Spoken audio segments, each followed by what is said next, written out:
La farmacocinética, ¿qué es? Es la rama de la farmacología que estudia los procesos a los que un fármaco es sometido a través de su paso por el organismo. Los procesos farmacocinéticos dependen mucho de la vía de administración, como también de las características físico-químicas del fármaco. Estudia procesos como la absorción, que comprende la entrada de los fármacos a la circulación sistémica, la distribución, desde los capilares hasta los tejidos por medio de proteínas.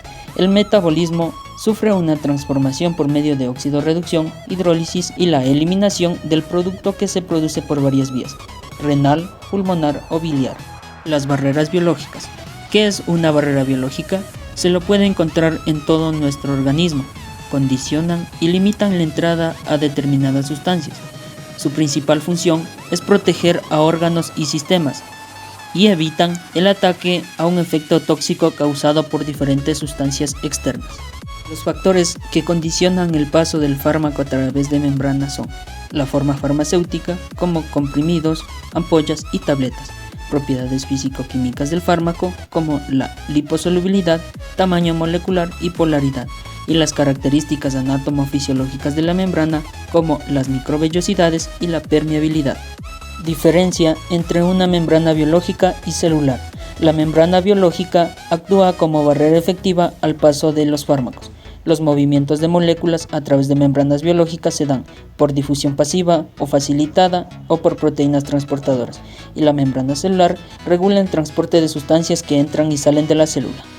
Los mecanismos de paso a través de membranas biológicas son difusión pasiva, difusión convectiva, transporte activo, transporte facilitado, formación de pares iónicos, formación de canales ionóforos y transporte vesicular.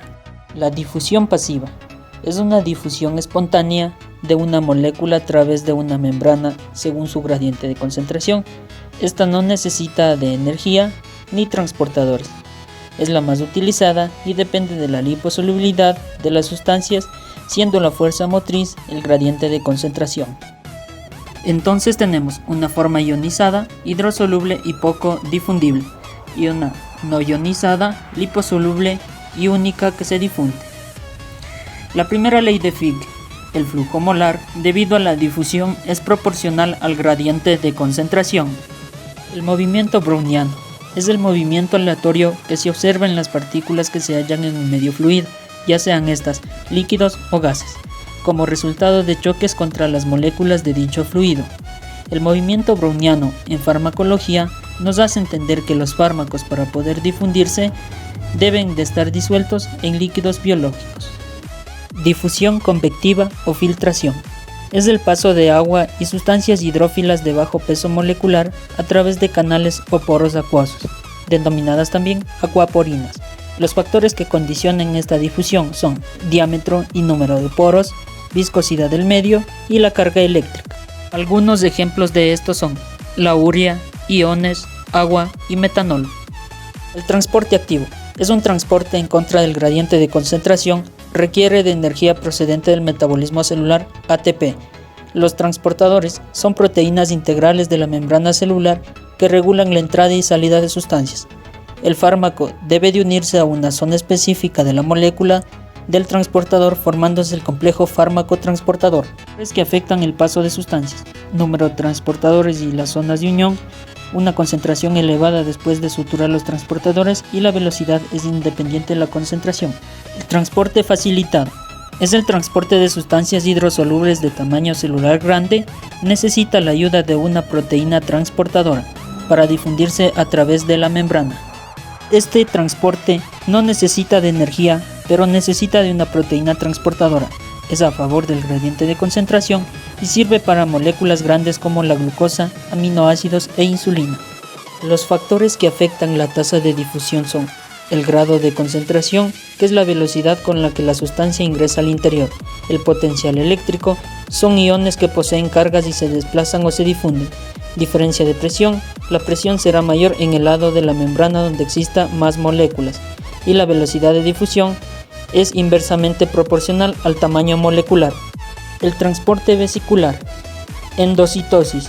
Se produce la invaginación de la membrana con la formación de una vesícula.